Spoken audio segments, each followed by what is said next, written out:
dia a todos que estão conosco nesta manhã, né? Mais uma manhã de conhecimento. Hoje o tema é os desafios, né? Tempo de pandemia, seus impactos. Temos como representando hoje o dia nossos convidados, professores Rafael, professora Valéria, professor Maílson Marciano, professores Elinho e Natan, e nosso convidado também, representando, também que é do educador, Rui Rosa. Temos também aqui dois alunos da escola André, e todos os alunos do Colégio Irmã e todos que estão conosco nessa manhã, né? Sabemos que é um momento de se reinventar e nós, como escola, estamos aí. Então, sejam todos bem-vindos à nossa manhã. Bom dia, pessoal. Para quem não me conhece, sou o professor Rafael, professor de Biologia. E a parte que ficou comigo é para apresentar o coronavírus, como ele vai agir no corpo humano, as causas, a forma de entrada dele no corpo humano, os sintomas que ele vai ocasionar. E para isso eu fiz um esqueminha bem resumido para mostrar a vocês. Eu vou mudar só a minha apresentação aqui para vocês poderem estar observando junto comigo. Então, acho que todos já estão conseguindo visualizar. Então, o coronavírus, ele é um vírus que ele tem a preferência pela entrada, ele entra mais pelo nariz, pela boca dos seres humanos. Mas por que ele tem essa preferência? As células desse local, lá no nariz e lá na boca, estudos já comprovaram que elas expressam um gene chamado gene ACE2. E esse gene, ele produz uma proteína, e essa proteína é usada pelo coronavírus para poder se multiplicar no nosso corpo. Então, por isso, a preferência do coronavírus pela via oral e pela via nasal, para poder, mais rapidamente, ela está entrando no nosso organismo e se multiplicando. Um estudo feito pela Universidade de Hamburgo, na Alemanha, mostrou que em menos de 24 horas o coronavírus já se multiplicou 100 mil vezes no nosso organismo, em menos de 24 horas.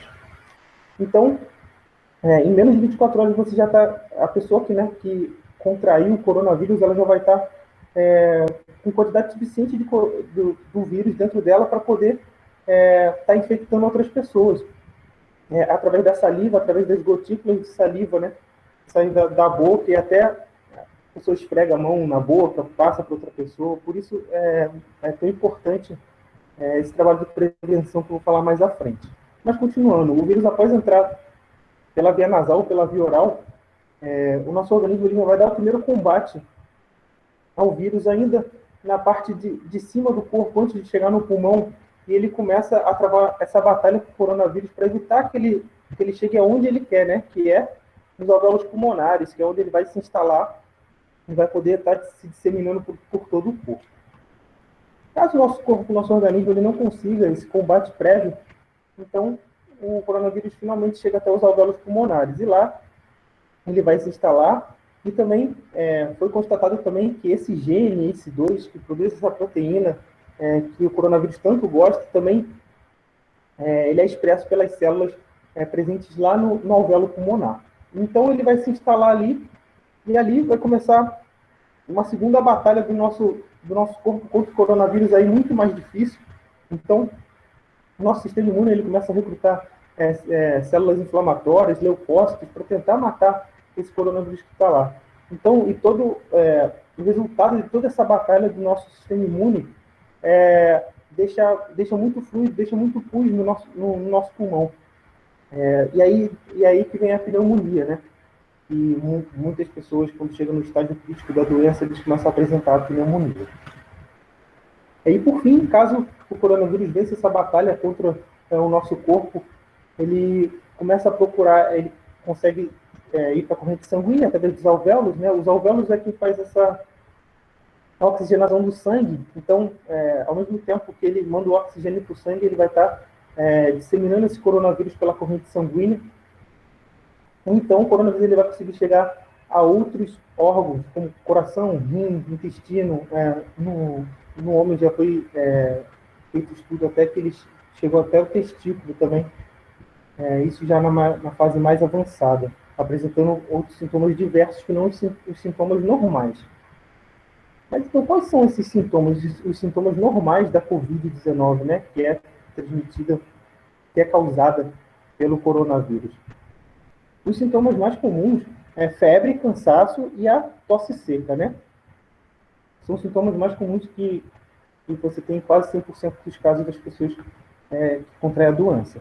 Nos casos mais graves, que foi aquele que eu apresentei, quando ele já se instala no pulmão, aí sim vem a febre alta, vem pneumonia e vem a dificuldade de respirar, que é quando o paciente, né, a pessoa que está acometida com a doença, ela precisa estar procurando a respiração mecânica, né? Precisa estar procurando estão falando dos respiradores, que a pessoa, a gente tem escutado tanto falar aí na TV. Então, esses sintomas devem aparecer. Tem pessoas que já começam a apresentar sintoma no primeiro dia, tem pessoas que apresentam mais lá para o final, lá para o 10º dia já que já está com coronavírus. Tem pessoas também que são as que são chamadas assintomáticas, né? Essas pessoas elas não vão estar apresentando nenhum tipo de sintoma. E que é sempre importante falar, a gente ouve falar aí todo momento na TV, mas é sempre importante salientar a prevenção contra o coronavírus.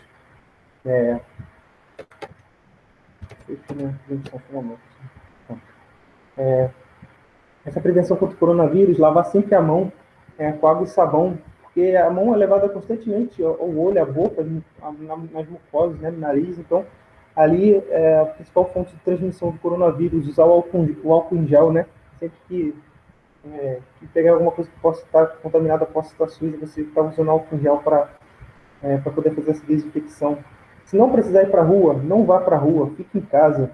Em casos de urgência, que a pessoa tem que ir para a rua mesmo, às vezes fazer compras, porque já não tem mais comida em casa e a pessoa precisa ir até o supermercado, evitar contato máximo com qualquer pessoa, evitar aglomeração, evitar abraço, beijo, aperto de mão, esse tipo de coisa.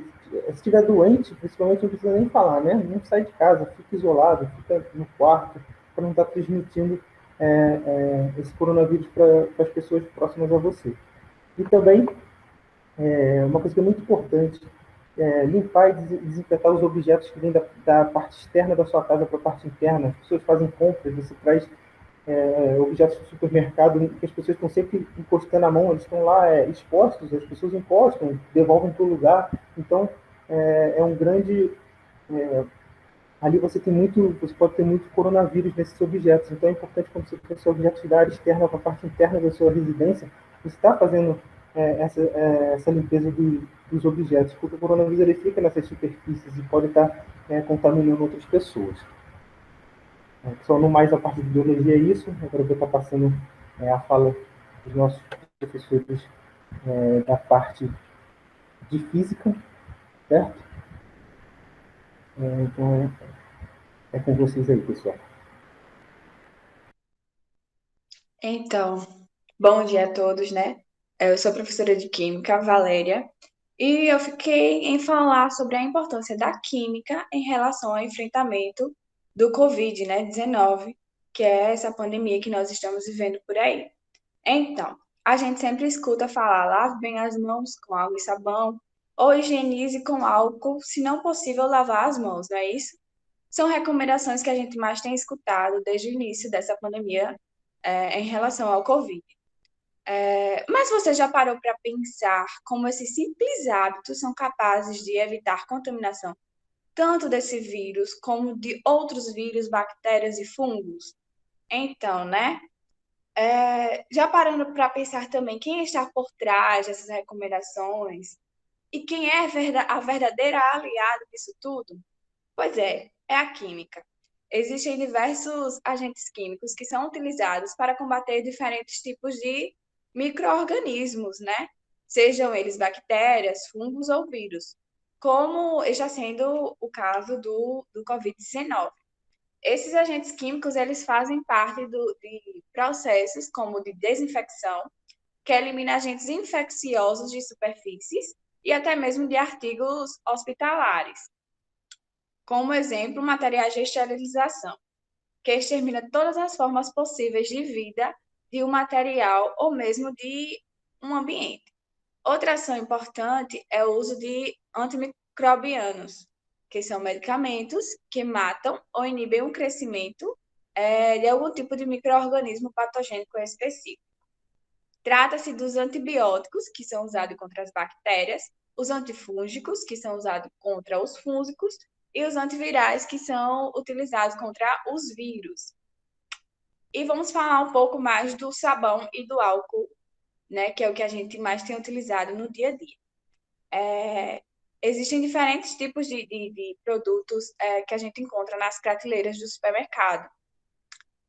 Então, estes estão entre os agentes químicos comumente utilizados, ou seja, que a gente está usando diariamente. E são os mais eficientes no combate ao Covid-19, né? Por quê? Os coronas, né, os coronavidae, que são uma família de vírus patogênicos, eles possuem uma camada lipídica, ou seja, ele possui uma camada de gordura que envolve e que os protege. E essa camada, ela tem a função de proteger do ambiente e reconhecer células hospedeiras, ou seja, nós, os hospedeiros dos coronavírus, certo? Que costuma o quê? Infectar aquela pessoa. Exemplo. Vamos dar um exemplo. Uma panela de gordura, né? Quando a gente vai lavar aquela panela de gordura, a gente usa o quê? A gente usa o detergente. Por quê? O detergente ele é uma substância em que ele se liga a água e a óleos. E quando a gente utiliza, a gente consegue retirar toda aquela gordura daquela panela. O sabão ele se mostra eficaz justamente por esse motivo, né? Porque o vírus possui essa molécula de gordura e o sabão tem afinidade com a água e com a gordura. E essa camada de gordura que protege o vírus. Quando a gente lava as mãos, né, faz a higienização das mãos corretas com sabão, essa camada de lipídio do vírus, ela se rompe. Assim, eles perdem toda a proteção e são eliminados. Por isso a importância de estar sempre lavando as mãos com água e sabão. Já os álcools etílicos e os isopropílicos, na concentração de 70% a 92%, desidratam esse vírus quase que imediatamente. Ou seja, passou o álcool em gel na mão, em questão de segundos, esse vírus ele é desidratado e, consequentemente, morto. Porém, esses agentes químicos têm uma ação residual que ressecam a nossa pele. Por isso, é sempre falado, de preferência, lave as mãos. Caso não tenha como ser lavada as mãos, aí sim faça o uso de álcool em gel, certo? Além disso, como uso antisséptico para higienizar as mãos e superfícies do nosso corpo, apenas é recomendado o de 70%, certo? Isso é bem importante ressaltar. Outra maneira bastante eficaz de estar eliminando esse vírus é o hipoclorito de sódio, que a gente encontra onde? Em produtos obtidos a partir da reação do cloro com a solução de soda cáustica. Frequentemente é utilizado em desinfetantes e agentes alvejantes, ou seja, água sanitária é um exemplo, né? Que é o que a gente mais usa no cotidiano, no nosso dia a dia.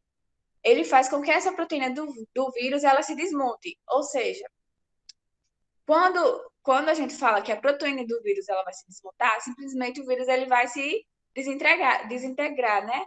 Uma parte vai sair da outra, fazendo com que o vírus, assim, dessa forma, morra, eliminando os vírus de superfícies e etc. Entretanto, esse composto deve ser utilizado apenas para a desinfecção de ambientes e superfícies, jamais como antisséptico. Quando eu falo antisséptico, eu falo uso no corpo, no organismo humano, né? Eles podem causar reações alérgicas por serem produtos fortes. E vamos falar um pouco sobre como a química ela é aliada da área da saúde, né? Porque a química ela tem várias ramificações. Ou seja, o profissional de química ele pode estar associado à medicina. Um exemplo é quando possibilita o estudo e o reconhecimento da estrutura dos tecidos dos corpos, dos ossos e dos líquidos internos, como composição de sangue, interligando-se com a biologia, que nesse caso é a bioquímica, geralmente é um farmacêutico que estuda sobre tudo isso. Possibilita o estudo de doenças, formulação e análise de medicamentos e vacinas. Olha só como a química é importante, né? Às vezes a gente se esquece um pouco do que ela é, mas ela está ali sempre presente no nosso cotidiano, que nos permitem combater doenças, como no caso dessa epidemia, né? Existem vários profissionais que estão aí de frente, estudando diariamente para ver medicamentos, criar novas medicações, embora que elas demorem todo o processo para serem liberadas, mas estão aí estudando para vacinas e entre outros, né? E quanto à higiene e à prevenção, a química é responsável pela formulação dos produtos de limpeza e de cuidado pessoal. Não sei se você sabe, mas se você pegar até mesmo no detergente, ali atrás vai estar escrito composição química. E quem foi que compõe aquela composição? Certamente um químico, né? Como esses que foram citados acima, né? O alvejante, o detergente, o sabão, o álcool em gel e por aí vai. Ainda nesse campo, profissionais da área realizam pesquisas voltadas para o desenvolvimento também de exames, de vacinas e para a manipulação de equipamentos para a detecção do vírus, bactérias e fungos no mapeamento de doenças. Então, essa foi a minha deixa, né, da importância da química, para que você, pai, você, aluno, fique aí sabendo o quão é importante, o quão a química está presente no nosso cotidiano. Sempre é importante ressaltar também o quê? O cuidado com a automedicação. Quando a gente fala de medicação, né, a gente vê aí o que está acontecendo muito é o quê? Você vai ao médico, cita todos os sintomas que você está sentindo e não, para fazer o exame existe um tempo determinado. Se você faz antes ou depois, aquele vírus ele não pode ser identificado naquele momento. Então, o que acontece é que o médico passa apenas uma medicação para controlar a sua dor ou a febre. Ele não pode estar passando alguma medicação pelo simples fato que você pode ter uma reação adversa. Então, o que está acontecendo muito? A automedicação, né? Um exemplo que está acontecendo muito por aqui é o uso da ivermectina, da azitromicina, que são medicamentos fortes. A ivermectina é um antiparasitário. Em algumas pessoas podem causar reações adversas bem complicadas, como diarreia ou até mesmo coceira na pele, né? A azitromicina é um antibiótico fortíssimo. E o que pode acontecer? Você pode simplesmente deixar o vírus ainda mais resistente dentro do seu organismo. Então, é bastante importante procurar orientação médica, esperar o tempo necessário até que seja feito o exame, para aí sim você ser medicado. Se o médico passar de pirona, tome de pirona. Se ele passar paracetamol, faça uso de paracetamol. Repouse, não saia de casa sempre que necessário. Infelizmente, as pessoas estão levando muito na brincadeira, né? E a gente vai ver como o índice ele cresce rápido. Há 15 dias atrás, mais ou menos, tinham 60 pessoas contaminadas. Hoje já tem 200 e pouco. Então, assim, é questão de...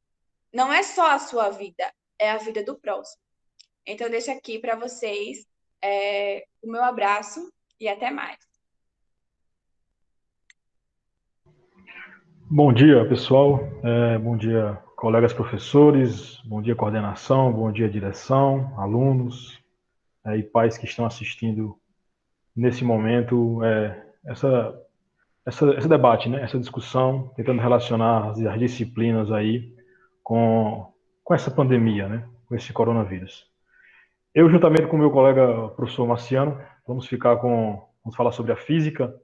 O que é que a física está fazendo nesta pandemia, né? O que ela tem contribuído para combater o coronavírus, certo?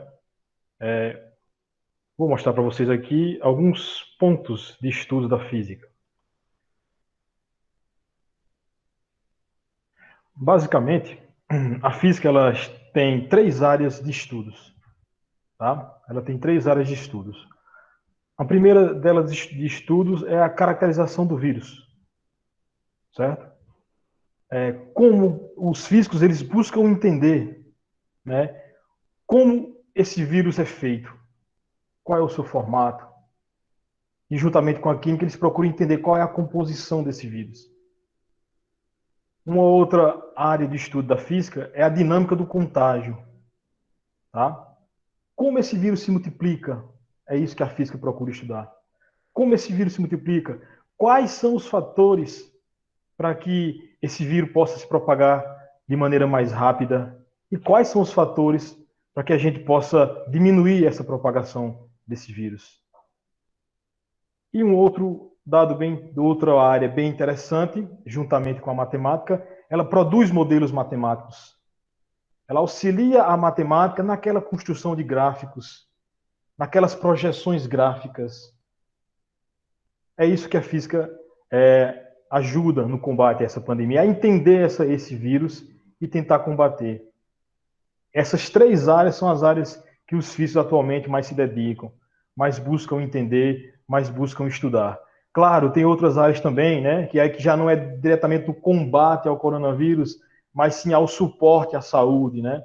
Porque a física ajuda a produção de respiradores, de aparelhos para ajudar na nossa respiração.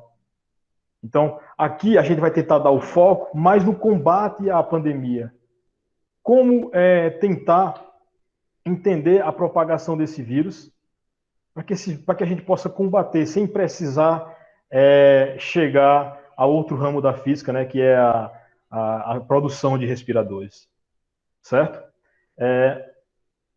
Então, eu vou me dedicar para falar um pouco sobre algumas variáveis que auxiliam no entendimento desse coronavírus. A primeira variável que eu vou analisar é a temperatura. Será que a temperatura mesmo mata o coronavírus? Será que ambientes frios ou ambientes quentes, será que mata o coronavírus? Antes de começar a fazer esse debate, eu vou trazer algumas frases, né, que logo no começo dessa pandemia, lá em meados de março, abril, eu sempre vi rodar no WhatsApp. E aí eu fui buscar essas frases para a gente tentar debater essas fake news. Então, por exemplo, uma fake news que surgiu bastante aí, né? Dizia o seguinte, que o vírus exposto a uma temperatura de 26 graus Celsius a 27 graus Celsius ele morre. Uma notícia totalmente falsa, onde leva pessoas que não têm conhecimento a acreditar e tentar fazer coisas fora do comum para tentar matar esse vírus. Gente, isso aqui é uma afirmação fisicamente falando totalmente falsa, por quê? Se o vírus morresse a 26 a 27 graus Celsius, isso quer dizer que ele não ia conseguir sobreviver no nosso organismo, no nosso corpo. Porque a temperatura do nosso corpo é de 36 a 37 graus Celsius, varia, né? Então, se ele não conseguir sobreviver a 26 a 27, a gente não iria pegar esse vírus. Então, uma fake news que foi propagada muito em grupos de WhatsApp, né? Que são os grupos onde tem mais propagação, que são a rede social, melhor dizendo, que tem mais propagação de fake news. Uma outra fake news também, né? Tudo relacionado à temperatura. Tentaram divulgar no WhatsApp, logo no começo da pandemia. Eu não sei, tem gente que acredita nisso ainda hoje, né? Que a temperatura poderia matar o coronavírus.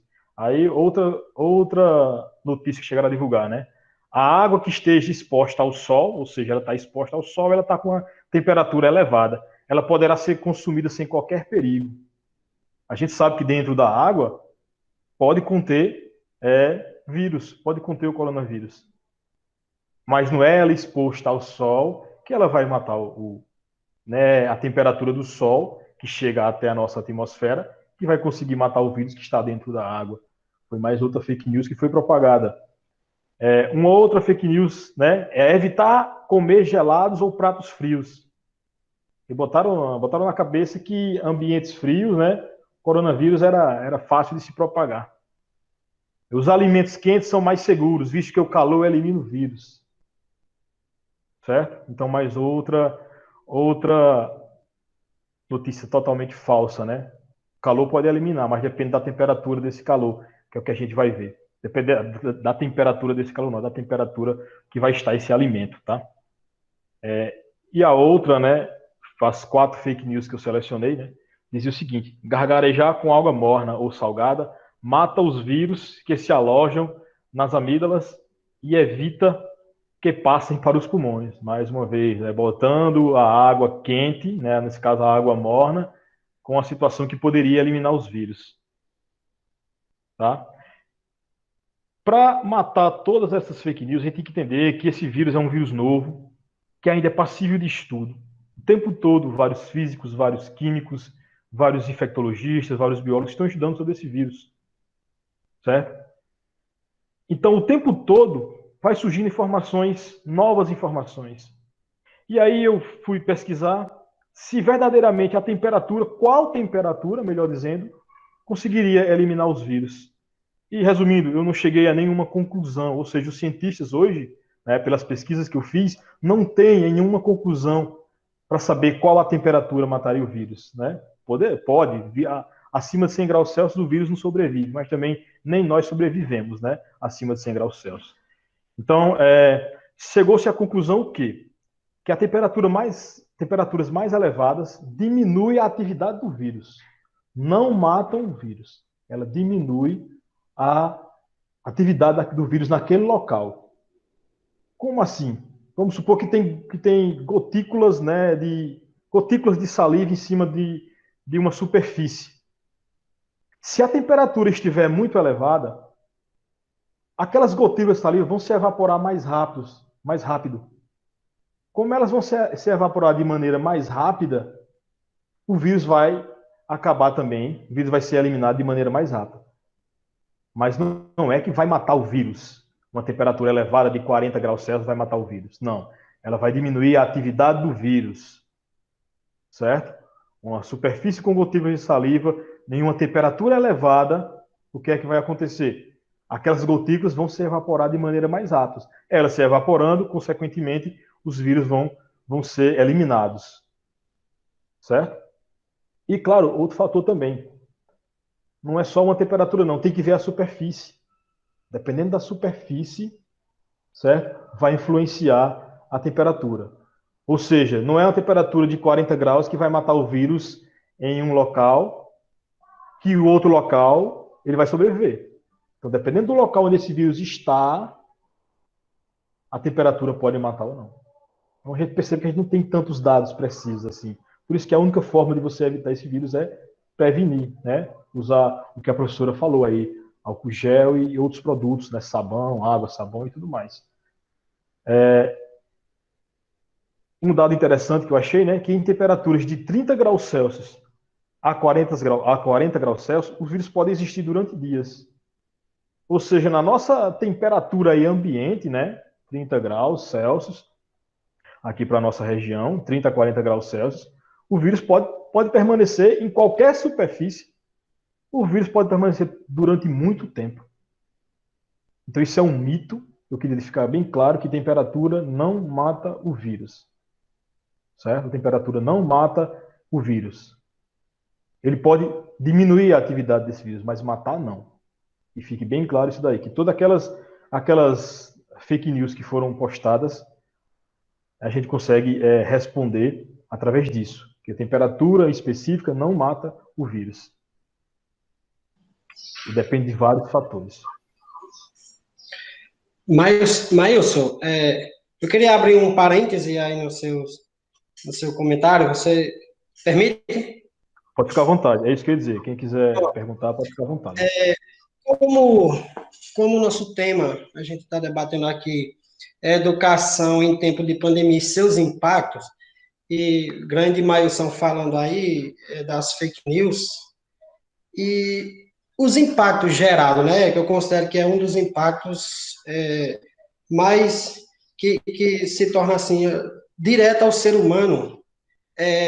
Quando saiu a notícia que a cloroquina servia para matar o vírus, a quantidade de gente nas farmácias comprando remédio, né, para se automedicar, sem ter a noção de quais os perigos estavam correndo, tem gente que tomou até cloroquina para animal, que são notícias dos jornais e acabou falecendo. É capaz de alguém, uma temperatura de 40 graus Celsius, tomar água quente para, caso estejam sentindo algum sintoma relevante, toma essa água quente para uma tentativa, né, absurda de eliminar esse vírus. Então, assim, é um impacto que causa direto no ser humano, né, que infelizmente tem muita gente ainda que faz isso. Obrigado aí, Mason. Perfeitamente, Aninho. Isso aí preocupa bastante, né? Principalmente os idosos, né? Os idosos como é o grupo mais afetado pelo coronavírus. Inclusive aqui na nossa cidade, a maioria das mortes foram com pessoas acima de 80 anos. Então eles são os que, como eles não têm conhecimento, né? Eles acreditam em muita coisa que é falada, que é divulgada, tanto na rede social ou como no e-mail, né? Das pessoas. Então isso é preocupante. Tá? Isso é preocupante, essas fake news, certo? Uma coisa que eu queria deixar bem claro também aqui é que eu sempre gosto de dizer, né? Eu aprendi que o vírus ele não tem medo de temperatura, não, tá? Ele não tem medo de temperatura. A temperatura alta ou elevada, ele não tem medo de temperatura. Uma outra coisa que pode influenciar, além da temperatura, é a umidade, certo? A umidade também ela pode influenciar na propagação do coronavírus, né, ou na permanência do coronavírus em determinadas regiões. Foi verificado que quanto mais úmido o ambiente, mais tempo aqueles vírus permanecem naquele local, naquela superfície, durante o ar, né? Então a umidade também ela interfere bastante na propagação do coronavírus. Assim como outras gripes, né? Que a gente pegar o HN1 também, né? O vírus da influenza também, elas se propagam, né, muito na umidade, certo? Fazer uma observação aí sobre a umidade. Se alguém tiver algum questionamento, pode ficar à vontade, certo? Além de mostrar a temperatura, né? Como a temperatura influi no coronavírus, nós chegamos a essa conclusão que a temperatura ela não influi tanto, não só a temperatura influi, mas ela depende de outros fatores também, para que ela possa eliminar o coronavírus. Fui fazer uma pesquisa, né, e achei alguns dados interessantes que eu queria passar para vocês, tá? Os dados relevantes. Como, por exemplo, a questão do espirro, né, as gotículas do espirro. Hoje é muito divulgado, né, que a gente tem que manter um distanciamento social de 2 metros, né? Só distanciamento social. Mas cientistas, né, do MIT identificaram que 2 metros não seja uma distância suficiente, tá? Não seja uma distância suficiente se você estiver próximo, claro, de alguém infectado. Sabe por que eles chegaram a essa conclusão? Porque eles foram analisar, né, fizeram um estudo mais profundo, baseado nos dados da OMS, até 2014, 2 metros era a distância suficiente. Mas o pessoal foi estudar, alguns físicos, né, se reuniram para estudar o alcance do espirro. Será que é 2 metros mesmo? 2 metros, são 2 metros mesmo o alcance do espirro? E eles chegaram a algumas conclusões, né, que eu achei interessante, que estou passando para vocês aqui. Por exemplo, a velocidade de um espirro, 160 km por hora. Velocidade bem considerada, certo? E o que mais é impressionante, um espirro, gente, a gotícula do espirro, ela pode chegar até 8 metros de distância. Isso, claro, dependendo de vários fatores. E dependendo também de quanto maior a gotícula, né? Porque quanto maior a gotícula do espirro, menor será o alcance dela, fisicamente falando. Tá? Quanto maior a gotícula, menor será o alcance. E quanto menor a gotícula, maior será o alcance dessas gotículas de espirro. Então, elas podem chegar até 8 metros, as gotículas de espirro. Isso quer dizer que apenas 2 metros não é o suficiente. Se você chegar perto de uma pessoa infectada, se essa pessoa não tenha máscara, que a função da máscara é justamente isso, né? É justamente evitar que essas gotículas percorram um longo espaço, tá? Percorram um longo espaço. Então, se você chegar perto de uma pessoa, 2 metros ainda não é o suficiente, porque foi verificado que 8 metros é o alcance que podem chegar. Como eu falei, dependendo de vários fatores. Um dos fatores também, além do tamanho, né, da gotícula, um dos fatores é a umidade, porque, como eu falei, né, se o ambiente for úmido, essas gotículas podem ficar no ar durante um bom tempo. Pode se espalhar no ar durante um bom tempo. Isso é bem relevante, isso é bem importante, a gente entender como se prevenir, né? Como se prevenir mediante essas situações. E o distanciamento é ainda, né, a única saída eficaz para a gente evitar a propagação do coronavírus. E sim, além do espirro, outro dado importante que eu pesquisei também, que os físicos botei até a fonte aqui, né? A tosse também. Como o espirro ele tem um alcance de 8 metros, a tosse ela pode chegar a um alcance de 6 metros. Como eu falei, dependendo do tamanho das gotículas, ela pode ter um alcance até de 6 metros. Certo? Então, pessoal, essa era a parte que eu queria comentar, essa era a parte que eu queria mencionar sobre como funciona, como que os físicos se dedicam, né? Como os físicos se dedicam para estudar esse vírus. Eu vou passar agora a palavra para o meu colega Marciano para ele dar continuidade na física, né? A física tentando ajudar no combate a essa pandemia.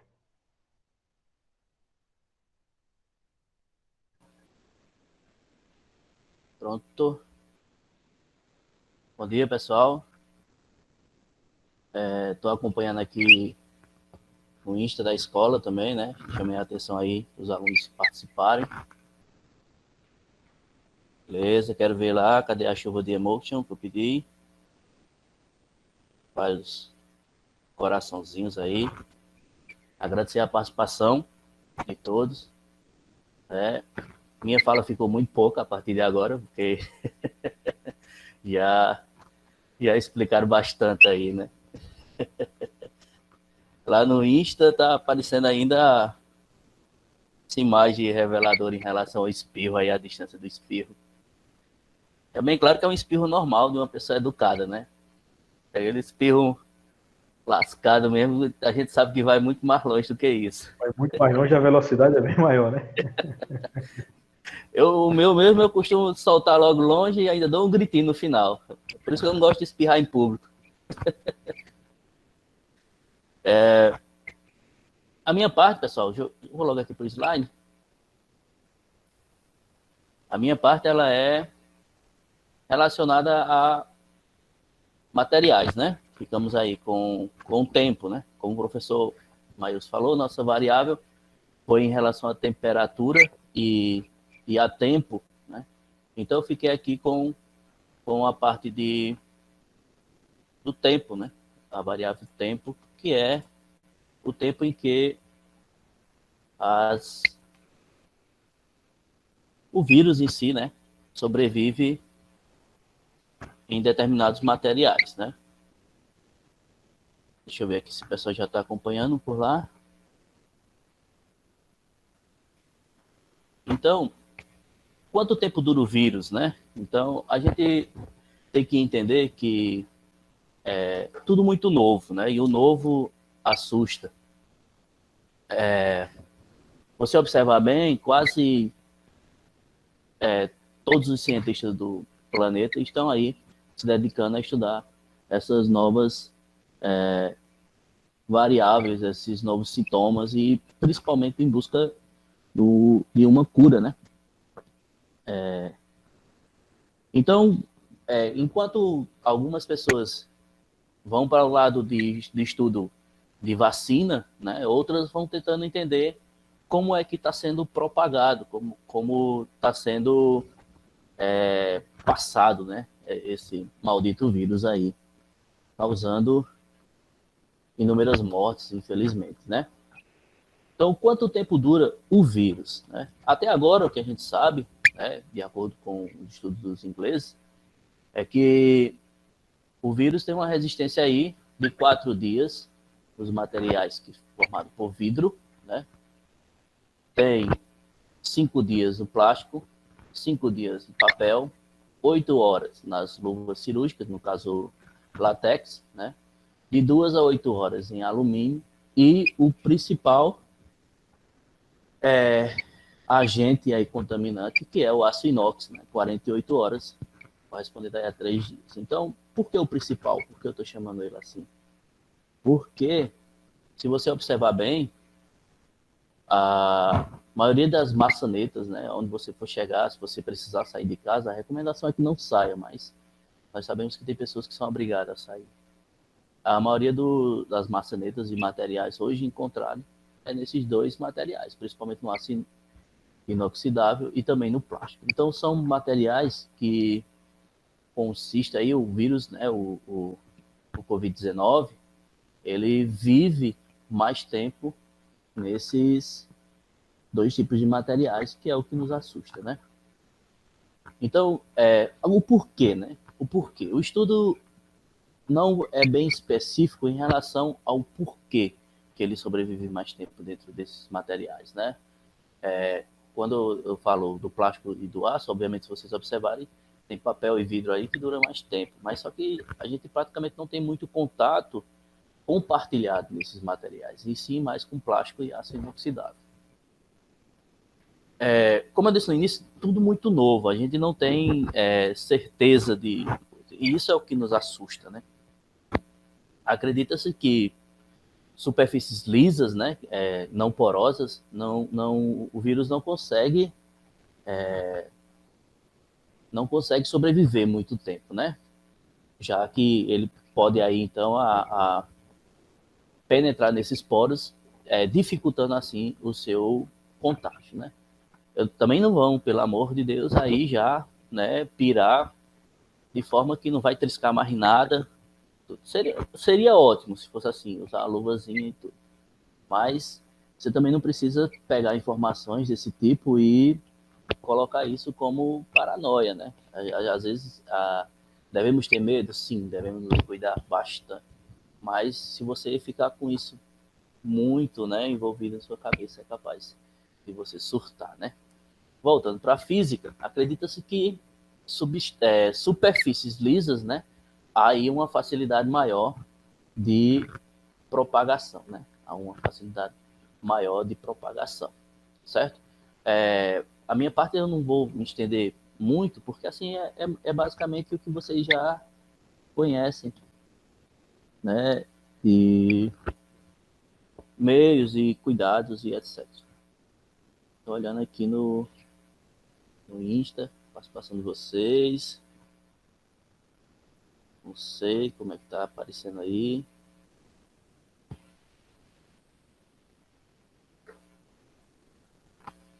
Então, pessoal, sabendo quais os materiais você deve ter o cuidado, né, de não tocar. E vocês têm que entender, pessoal, também que no seu corpo, o principal meio, né, de contaminação é o seu rosto, né? Tá aqui nessa parte bonita em vocês e feia em mim, que é olhos, nariz e boca, né? Então, sempre que você precisar sair, ou até mesmo em casa, tome cuidado ao tocar nessas superfícies e evite você tocar nos olhos após ter tocado em algum outro material, nariz e boca principalmente, para que você não se contamine, né? Como eu falei, são estudos que não são, eu posso dizer para vocês, não são estudos concluídos, né? Tudo pode mudar, até porque também o vírus vem sofrendo algumas mutações aí de acordo com aonde ele vai passando, né? Então, se manter limpo é fundamental, né? Eu sei que não deveria estar exigindo isso, porque isso é algo que você já é educado para isso, mas a gente sabe que, de repente, na correria, pode acontecer de você não tomar esses devidos cuidados, né? Então, evite tocar olhos, nariz e boca, certo? E, se for tocar, toque com as mãos limpas, bem lavadas e protegidas, tudo bem? A tela de vocês é para estar aparecendo aí um slide com algumas dicas em relação a como se cuidar, né? Lavar as mãos frequentemente. Aqui no Insta, cadê o Natan? Ainda não está aparecendo, né? Foi. A tua apresentação não está aparecendo aqui também, não, certo? Mas no Insta o atraso é de segundos. Se no teu celular tiver um pouco diferente, deve ser aí. Mas aqui o atraso é de um segundozinho, no máximo. Uhum. Tô vendo aqui. Aí para vocês também não está aparecendo no... Não, tá não. Eu é todo chato. Vamos lá. Agora tá. Agora tá.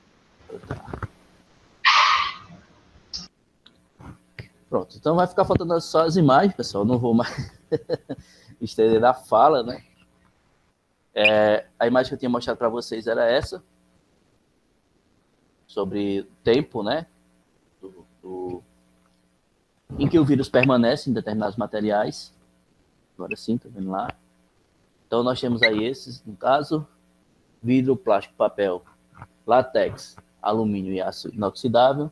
Eu falei para vocês, principalmente em relação ao aço inoxidável e o plástico, né? Porque são dois materiais mais comuns, né? Em quem vive sociedade. E estava aqui nessa tela dos cuidados, né?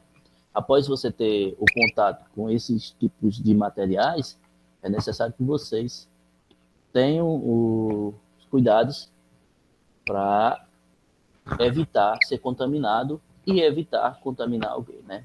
Porque, assim, uma das coisas que a gente tem bastante medo dentro do nosso psicológico é de repente, você passar, né, corona para alguém, né? Porque nós já sabemos que ele se comporta de forma diferente em indivíduos, né?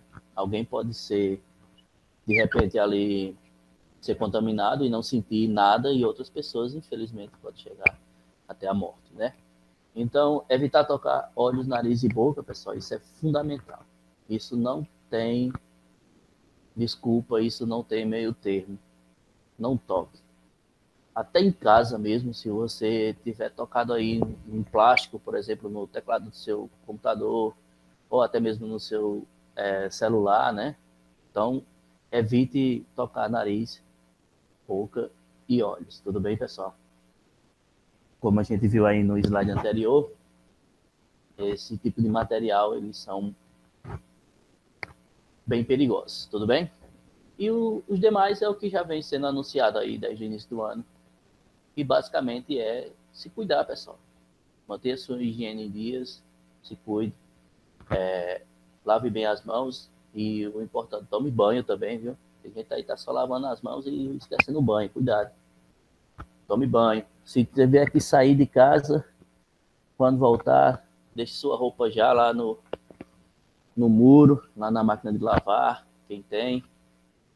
Abandone ela e já caça o meio de lavar também, porque nós não sabemos exatamente como é que está sendo isso de contágio, mas sabemos que nos cuidar, né, evita bastante. Nossa principal cura hoje é a prevenção, tudo bem? Então, vou ler aqui para vocês, né? Lavar as mãos com água e sabão, não tenha dó de sabão, lavem as mãos direitinho entre os dedos, dentro da unha, bota aí para espumar bem esse sabão, né? Evite sair, evite o contato com pessoas. Quando eu falo evitar o contato, pessoal, a gente usa a questão do toque mesmo, né? Falar pertinho. Nós vimos aí o absurdo que é um espirro. Então, imagina só uma gotícula. Tem aquelas pessoas que falam cuspindo mesmo, né? Essas pessoas aí, você também tem que evitar elas, porque a pressão é grande em relação a elas. E máscara, pessoal. O uso da máscara é fundamental. E sem falar que algumas pessoas ajudam bastante, fica bem estiloso, né? E para as donas de casa, no caso, e os donos de casa também, que nessa pandemia, nós homens estamos saindo mais do que as mulheres, né? A mulher já bota logo apelido aí na gente, né? em inglês, né? Já que tu não faz nada, vai na rua. Então fica aí. A gente virou um menino de recado, né? Então sempre que a gente for na rua, pessoal, quando chegar, não tira a máscara, passe direto pro banheiro, lave suas mãos. Aí depois sim, você tira a máscara, lava a máscara, né? Coloca ali para secar. Depois vai fazer todo o cuidado com o material que você trouxe da rua, né, pessoal? Principalmente as sacolas. Né? As sacolas você deve ter um cuidado maior. E, como os estudos mostram, provavelmente também em relação a tudo que você tocar lá de superfície lisa, né? Então, evite tocar. Outra coisa que eu quero finalizar no meu ponto é o seguinte, não fugindo um pouco da física em si, mas eu gosto de trabalhar essa parte, pessoal, sobre a mentalidade. Se você colocar muito um assunto na sua cabeça, você termina ficando muito paranoico em relação a isso. Então, coloque na cabeça que você precisa se manter limpo, que você precisa evitar pessoas, né? Você precisa fazer algo que você já foi educado para fazer, não evitar as pessoas, mas se manter limpo, né? E vai chegar sim o tempo da gente voltar a ter contato, voltar a se encontrar. Vamos ter paciência. Porém, cuidado com o que você coloca na sua cabeça. Cuidado com o que com as informações que você adquire. Informações, na maioria das vezes, desnecessárias. Tudo bem, pessoal? Então, sua saúde mental, ela tem que estar alinhada com você. Ela tem que estar alinhada. Se proteja. A partir do momento que você se protege, né, usando o básico, álcool, máscara, né, luva, quando necessário, lavando suas mãozinhas. Então, você não precisa de mais informação, você não precisa, de forma como nossos pais falavam, você precisa inculcar isso na sua cabeça, porque isso pode, de repente, te prejudicar, né? Então, coloquei esse slide para finalizar a minha fala, só para você ter uma noção do que você pode fazer, né? A quarentena, a pandemia, cara, isso é muito novo para a gente, né? E volto a dizer, o novo nos assusta, até que a gente entenda tudo isso e com a graça de Deus, nós vamos passar logo por isso. Vimos aí que já tem vacina em estudo, né? E vai dar certo, vamos ter fé que vai dar certo, porque Deus é bom. Marciano, tu poderia voltar aí esse slide da primeira tela, a imagem lá que tem o tempo que fica as superfícies, o vírus fica alojado na superfície, as horas. Essa primeira, só para mim dar o print aqui. Valeu, obrigado. Nada. Esse cabinho é feio, hein, esse vírus? É feio, ninguém gosta.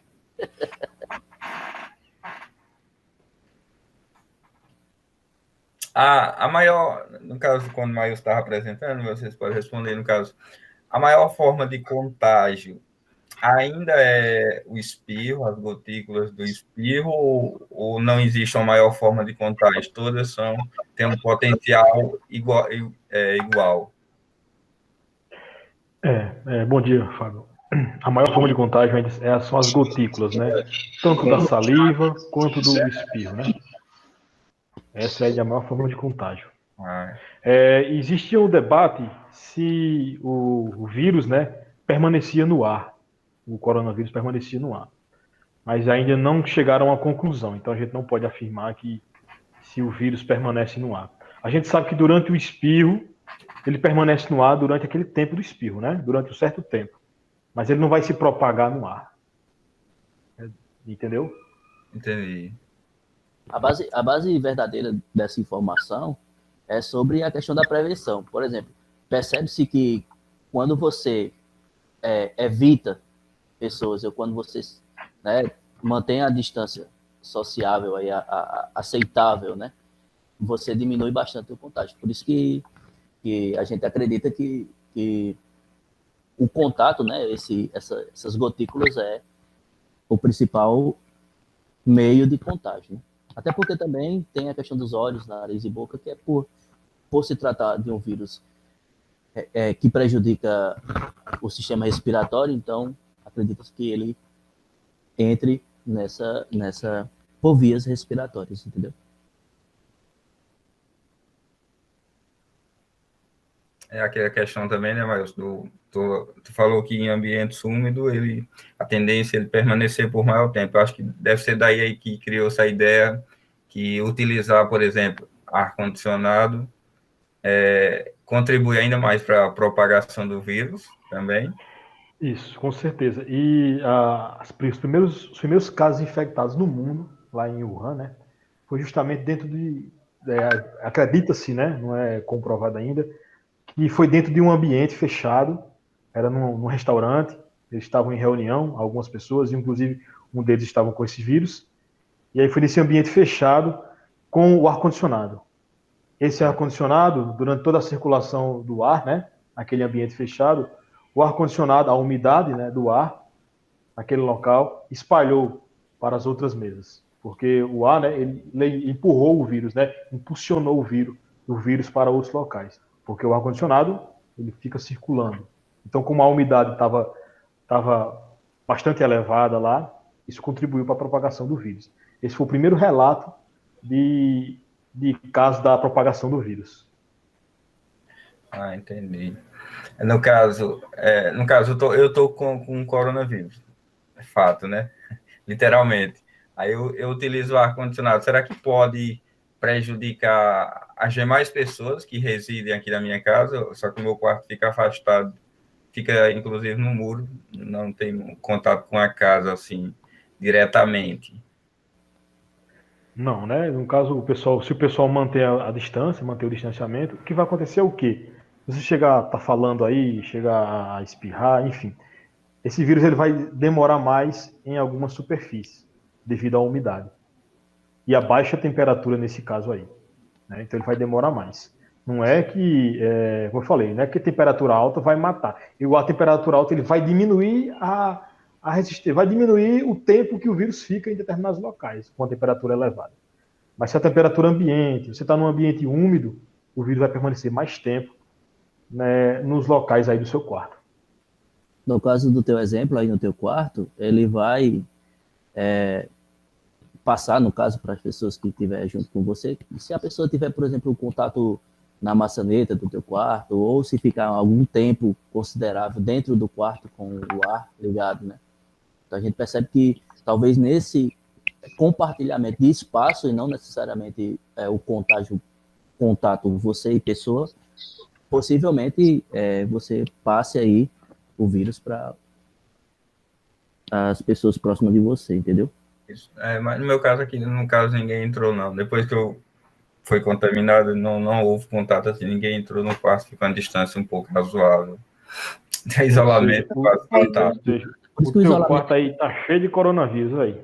Tá. O quarto tá lotado. Se vai se contaminar, vai para o quarto de fora. Só que aí, fora os dias que ele passou, hein, teimoso. Só que aí é importante, depois dos 14 dias, que são o tempo de incubação do vírus, fazer toda a limpeza do quarto, né? Lavar todas, lençol, cama, tudo. Higienizar tudo, inclusive o filtro do ar-condicionado. Isso, muito, muito bem lembrado. Tem que fazer. Muito bem lembrado. Já está com mais de 15 dias. Eu que o diga. Cuida na limpeza, Fábio. Bastante. Né, Marciano? Banho, não, tô só lavando as mãos, não. Banho também, muito banho. Pronto, aí tá certo. Talvez eu não vou querer tomar com água sanitária. Água também, no mínimo 5 litros por dia. Só tá com a cara que faz tempo que tomou um banho, viu, Fábio? Vitamina C. Estou. E tem o pessoal que aproveitou esse negócio de lavar as mãos e esqueceu de banhar. E aí, Natan, já voltamos?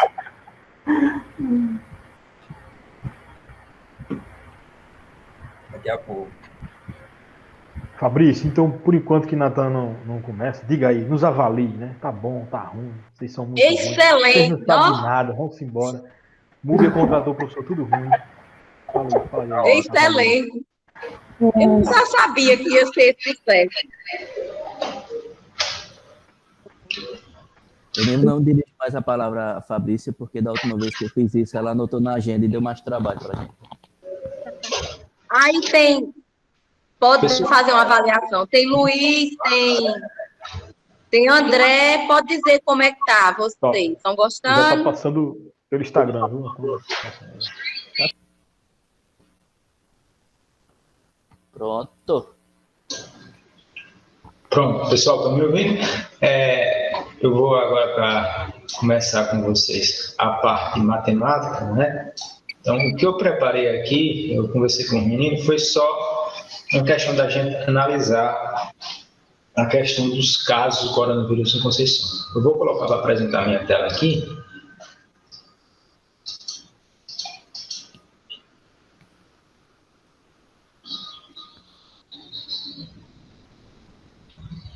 Pronto. Que a gente vê aí na televisão muitas análises de casos do Brasil, do mundo, do Estado, mas aqui em Conceição a gente não tem feito uma análise mais detalhada ainda. Então, o que eu fiz aqui? Eu peguei e construí esse gráfico aqui, certo? Esse gráfico vai desde o primeiro surgimento de casos de coronavírus em Conceição até o dia de, acho que foi quarta, que teve o total de 209 casos. O que a gente pode ver com esse gráfico aqui, que podemos entender? Primeiramente, que esse gráfico, vocês que são lá no terceiro médio devem saber que esse gráfico tem uma curva exponencial. Ele tem a forma, ele estabelece o modelo de uma função exponencial, certo? Então, como é que funciona função exponencial? Funções de crescimento. Função de crescimento, a gente tem a função clássica, que é a função afim, que é a função linear, certo? Essa função afim, ela tem um crescimento constante. É tipo, por exemplo, se a cada dia aumentasse só 2 casos aqui em Conceição. Então, isso seria uma função afim. Mas o que a gente percebe, o que acontece na realidade, não é bem assim, né? Começou até constante. Se vocês analisarem essa parte de baixo do gráfico aqui, que está em azul, percebeu que foi quase constante, né? O crescimento pouco, era 2 casos, depois aumentou para 3, depois foi para 4, mas manteve até próximo aqui dos 50 dias, porque esse gráfico aqui eu fiz o eixo Y em relação ao número de casos, né? E o eixo X, que é essa parte aqui na horizontal, a quantidade de dias. Então, do dia 0 até aproximadamente aqui ao dia 48, o crescimento do coronavírus e casos confirmados aqui em Conceição se manteve constante. Mas a partir desse momento, ele começou a subir e subir muito mesmo, né? Então o povo começou até a ficar assustado, ficou aí se trancando dentro de casa, que não durou muito tempo. Por coincidência, né, esse aumento de casos se deu após o São João. Acho que o pessoal se empolgou um pouquinho nas festas juninas. Então, o que aconteceu aqui? Vocês percebem que o número de casos ele não cresce mais, não está constante e não cresce com um aumento somatório. Né? Não vai somando apenas o número de casos, eles vão se multiplicando, ou vai dobrando, ou vai triplicando. E no caso aqui do coronavírus em Conceição, ele segue a sua própria lei. A partir dos dados que a gente coletou, o que eu fiz aqui foi o seguinte: peguei cada dia a quantidade de casos que teve em Conceição. A partir dos dados, aí a gente consegue traçar uma linha de tendência, que é essa linha que está aqui, ó, fininha azul. Essa linha aqui é um gráfico de uma função exponencial. Essa função ela vai crescendo e multiplicando, certo? E através desse gráfico eu consegui descobrir essa forma que tem aqui, que é a forma de uma função exponencial. Isso era o que o Marinho estava falando de achar modelos, né? Que a matemática e a física ela procura encontrar modelos para representar coisas. Então, aqui a matemática está representando, através de modelos, dos casos coronavírus em Conceição. Então, o que é que eu fiz aqui? Eu dividi esse gráfico em 2, segmentei ele em 2. Como foi segmentado esse gráfico? Esse gráfico está em azul, essa linha em azul, essa função em azul, significa os casos do coronavírus desde o começo, desde o dia 0 até o dia de ontem. Esse gráfico que está em vermelho é só a parte crítica do coronavírus, certo? Quando ele começou a subir aí, estrondomente aqui em Conceição, ficou alarmante. Então, vocês percebam aí que, nesse caso, nós temos duas funções diferentes. Nós temos essa função que está em azul, que é a função que pega desde o início, e temos essa função aqui que eu pintei de vermelho, que é a função da parte crítica, que os casos aumentaram muito aqui em Conceição. Através dessa função, através de modelos, desses modelos matemáticos, o que a gente pode fazer? A gente pode usar aquilo que a gente vê muito em jornal, que é previsão. Prever a quantidade de casos. Você vê lá em João Pessoa, se continuar do mesmo jeito, vai ter tantos casos. Como é que isso acontece? Através do que eu fiz aqui também, modelos matemáticos. Então, através desses dois modelos aqui, eu consigo prever matematicamente, né? Lógico que não é uma previsão certeira, assim, 100% exata, porque tem outros fatores que influenciam, mas através desse modelo eu consigo prever a quantidade de casos em determinado dia, né? Se as condições permanecerem iguais, estão hoje. Então, por que essa parte do estudo da matemática é importante? Porque aí a gente consegue ter até uma maior conscientização. Porque, olha, se com esse modelo atual que nós temos aqui, dessa forma que nós estamos agindo perto da sociedade, dessa forma que eu estou agindo, se eu estou me conscientizando, se eu estou em casa, se eu estou tendo contato com as pessoas, de acordo com a situação que está, a gente pode se conscientizar e ver como é que vai ficar a situação daqui a tantos anos, né? Então, eu preparei aqui dois modelos. O modelo vermelhinho é o modelo mais malvado, né? Como assim o modelo mais malvado? É o modelo que pega só a parte crítica. E eu peguei também esse outro modelo aqui de previsão, a parte que está em azul, que pega o total do coronavírus em Conceição, desde o ponto zero até o dia atual. Então, nós vamos fazer duas previsões aqui. A previsão para uma previsão boa e uma previsão ruim. A previsão ruim, né, é a previsão que pega só a parte crítica, né, pega só a situação que nós temos atual, e a previsão mais amena, que pega todo o contexto do coronavírus em Conceição. Então, como é que vai funcionar isso? Vocês perceberem a função, né? Ela é uma função em função de x, onde x vai ser a quantidade de dias que a gente está decorrendo no decorrer desse tempo de coronavírus. Então, eu posso fazer até aqui a previsão, já vou mostrar para vocês, tem a previsão para o dia 30 de julho. Olha, segundo o modelo matemático que nós temos, na situação atual que está o município de Conceição, essa previsão seria para 245 casos confirmados no dia 30 de julho. Você percebe, já é uma quantidade de casos grande, certo? E tem esse modelozinho aqui malvadinho, né, que é um modelo mais bruto, que ele diz que no final do dia 30 de julho nós teremos 402 casos confirmados, que parece ser um absurdo, né? Mas, porém, enquanto eu estava construindo esse modelo, eu tive que modificar ele várias vezes, porque o número de casos era 1 e aumentou muito, certo? Então, através desses modelos, a gente consegue prever. Então, por exemplo, eu posso prever aqui, do dia 30 eu coloquei aqui, posso prever, por exemplo, no dia 10 de agosto, quantos casos terá em Conceição, se nós continuarmos nessa mesma condição que nós temos de contaminação, certo? Se nós obedecermos esses modelos. Então, se tudo continuar como está aqui em Conceição, não houver diminuição dos casos, no dia 10 de agosto, provavelmente nós teremos 552 casos. Ou, na pior das hipóteses, 1.007 casos. É algo que nós temos a nos preocupar, certo? Então, vemos a importância da matemática para ela modelar situações reais e tentarmos aplicar no nosso dia a dia. Então, serve para nós, para vocês, a questão de conscientização, né? O que eu devo mudar na minha vida para que essa curva, ao invés de continuar subindo, igual ela está aqui, vocês estão percebendo, ela venha a tomar uma curva em descendência, né? Comece a diminuir. Então, os números são assustadores. Por exemplo, se você pegar já o dia 30 de agosto, de assustar, quando eu estava fazendo isso aqui, eu tive até medo, pegar o dia 30 de agosto, né? A quantidade de casos que nós teremos, se continuarmos nessas condições atuais, né? Teremos 2.420 casos confirmados em Conceição, que é um número realmente assustador. Então, pessoal, essa parte agora é a parte que nós temos que nos conscientizar para tentar mudar essa curva, esse modelo que nós temos, né? Tentar mudar essa situação que nós temos aqui em Conceição. Além disso, o que eu preparei aqui também para vocês foi também mostrar a vocês a média de aumento que se deu em cada mês aqui. Então, se eu partindo do mês de maio, que é o mês zero que começou os casos aqui em Conceição, então não tem nenhum aumento, que é o mês básico que eu estou tomando para os meus cálculos. Mas no mês de junho, em relação ao mês de maio, já aumentou 233%. Né?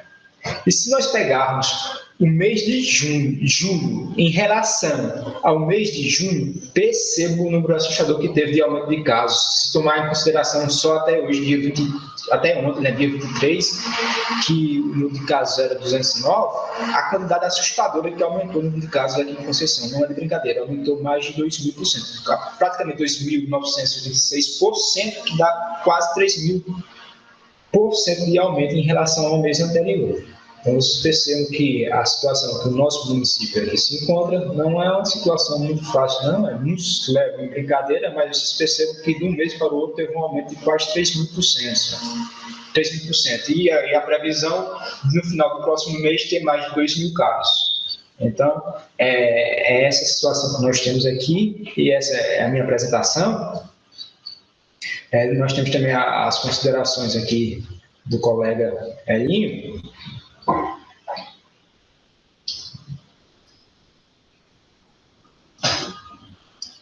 Se ele quiser. Tudo embora aí. Ficou muito bom, como a gente já tinha visto mesmo, né? Só aí, parabenizando também os outros colegas aí, dando show mesmo aí nas seus estudos, né? E Natan falou aí sobre o gráfico da cidade de Conceição, do município de Conceição, crescendo, né? E a gente mostrou onde o gráfico sobe, a curva sobe também, a gente ouve falar muito na curva, quando que essa curva vai se achatar, né? Todo mundo quer ver essa curva achatada, mas a gente não entende, muita gente não entende o que significa essa curva. Bom, eu vou dar um exemplo aqui, pode não ser relativo, mas foi uma maneira bem simples, não através de gráfico, mas eu quero que, a minha intenção é que todos entendam, né? Da forma geral, todo mundo entenda. Digamos que eu vou promover uma festa, pessoal, e aí eu convido uma quantidade de pessoas, uma festa que inicialmente seria para começar às 10 horas, né, às 22 horas. E aí, galera, essa festa, meus convidados, uma festa prevista para as 10 horas, meus convidados irão começar a chegar por volta das 23 horas, 0 horas, né? Então, nesse intervalo, uma festa prevista para as 10 horas, e sempre assim, né? Nós brasileiros nunca somos pontuais. E, enfim, começa às 10 horas, o pessoal começa a chegar entre 23 horas e 0 horas. Então, nós consideramos que o pico dessa festa esteja entre esse horário, das 23 às 0 horas. É onde eu vou ter todos os meus convidados juntos. E a partir daí, das 1, 2, né, o pessoal vai deixando, o ambiente vai esvaziando. Mas o que acontece? Eu promovi uma festa num ambiente em que não coube todo mundo. Tá certo, pessoal? O pico era quando eu tinha todo mundo, só que meu ambiente era menor do que a quantidade de pessoas que foram convidadas. Então, digamos que meu ambiente cabia 60% dessas pessoas. Então, 40%, o que aconteceu? Ficou fora. Então, pessoal, isso significa que se eu tivesse uma curva, né? A curva que a gente tem, o gráfico sobe, faz a curva, que é onde está o pico. Deixa eu ver se está dando para ver aqui. A curva, que é onde está o pico, que a gente tem medo, que é aquela chata, e é isso. Então, quando todo mundo, a curva elevou-se. Quando elevou-se, ela ultrapassou a linha que cabia todos os meus convidados. O que aconteceu? 40% ficou lá de fora, acontecendo um colapso, né, na minha festa. Não que a festa iria acabar, mas as 40 pessoas, os 40% teria que voltar para suas casas. Bom, eu tenho algumas alternativas para resolver isso. Ou eu promovi uma festa com mais tempo, olha, a linha de tempo, começando, por exemplo, convidasse um grupo de pessoas para atender todo mundo, convidasse um grupo de pessoas às 7 horas da noite, né, 19 horas, e aí, às 20 horas, grupo de pessoas, e aí, seguindo, né, às 22 horas, já outro grupo de pessoas, porque aí o pessoal das 19 horas, às 10 horas, já estavam deixando o ambiente. E aí, eu ia conseguir manter a curva achatada, né? Não ultrapassando a minha linha, que é a que cabe todo mundo no ambiente. Beleza, agora vamos ao coronavírus, né, pessoal? Quando, por exemplo, quando o alto índice de contaminação chega ao extremo e em determinado local os leitos, os hospitais não cabem, aí o perigo da curva está aí. Bom, analisando lá a minha linha, onde cabem as pessoas, e o que é essa linha aqui? É a quantidade de leitos ou hospitais que eu tenho disponível para atendimento. E quando o número é maior do que isso, a curva eleva a linha, acontecendo o quê? O colapso na saúde. E aí, pessoal, diferente das pessoas que eu convido, o vírus eu não posso convidar. Ele não vai ter hora marcada para chegar. E aí, o que acontece quando a curva ultrapassa essa linha? E eu vou tentar achatar. O que acontece? São pessoas que estão ficando lá de fora, sem atendimento. E aí eu estou falando de quê? De mortes, né? Dentro do coronavírus, está falando de mortes. Pessoal, e aí a solução? As alternativas seriam, ou eu consigo mais equipamentos, mais leitos, construo hospitais para atender essa curva, ou eu elevo a linha para ela chegar acima da curva, pessoal, né? Para que aí as pessoas, todo mundo seja atendido, e aí eu consigo achatar. Ou então, eu achato a curva fazendo o quê? Pedindo às pessoas que fiquem em casa, porque é a primeira ordem, é a mais eficaz, é a que as pessoas fiquem em casa para, assim, retardar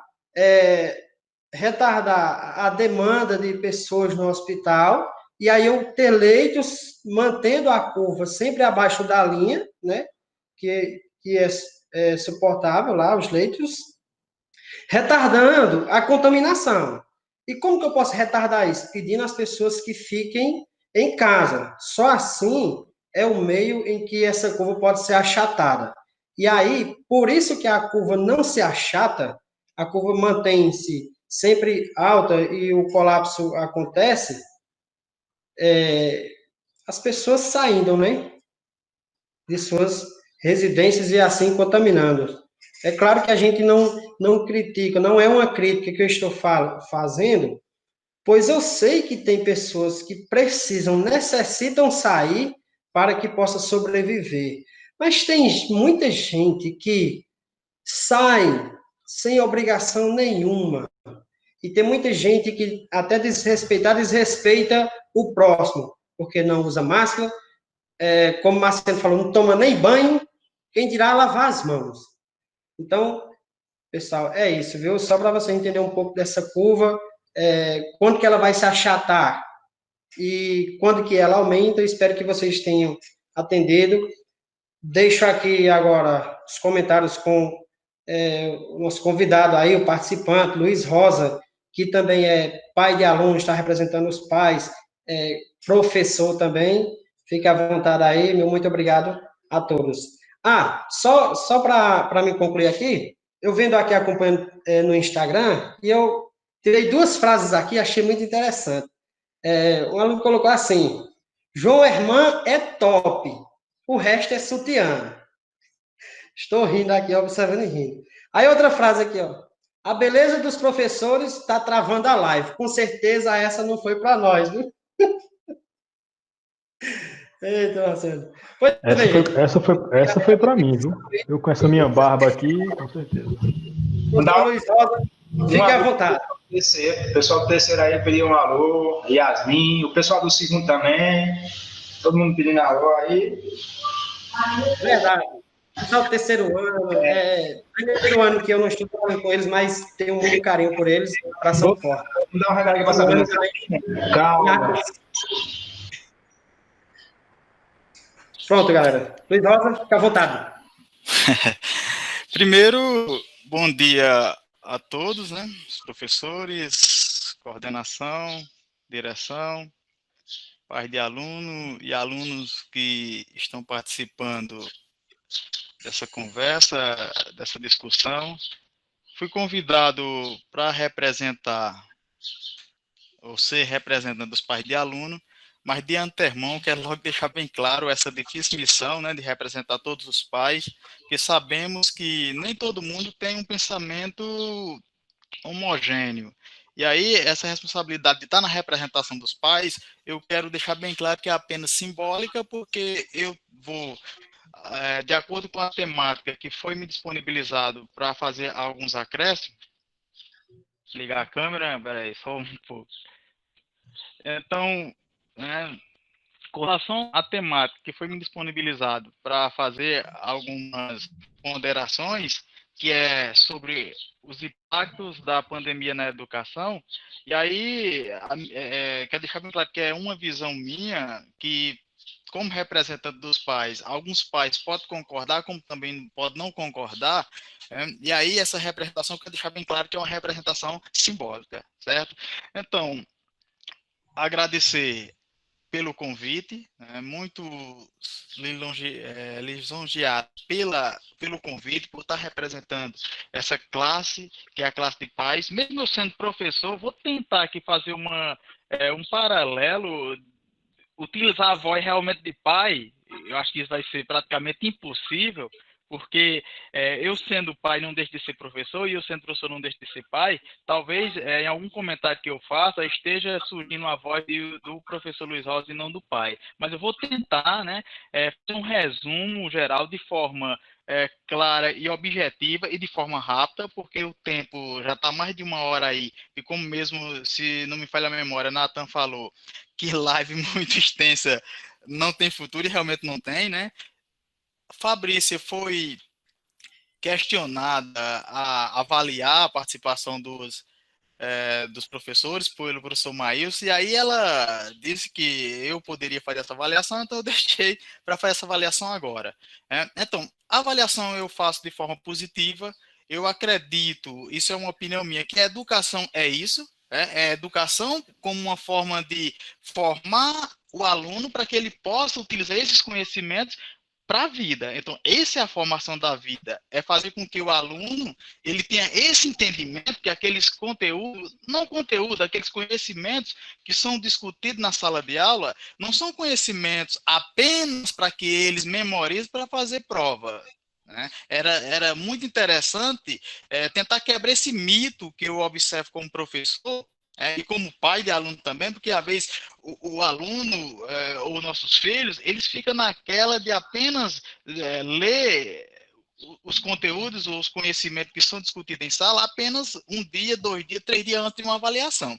Então, esse entendimento é um entendimento falho por parte dos alunos, e às vezes nós também, como professor, falhamos, porque nós, na maioria das vezes, nós talvez não tenha a sensibilidade de fazer com que o objetivo da aula seja essa formação para a vida, mas formação para a vida de uma forma prática, e não apenas de uma forma teórica, como na maioria das vezes a gente vem encarando. Então, formação para a vida é exatamente essa belíssima apresentação dos professores que foi feita hoje, como uma forma de pegar um determinado tema, como um eixo temático, e aí a partir deste eixo temático, as disciplinas da sua contribuição para que nós como ser humano, nós como pessoas, possam pegar esse conhecimento para melhorar a nossa vida, para melhorar a nossa participação e colaboração com nossos com nossos parceiros, que são as pessoas, nossos vizinhos, né?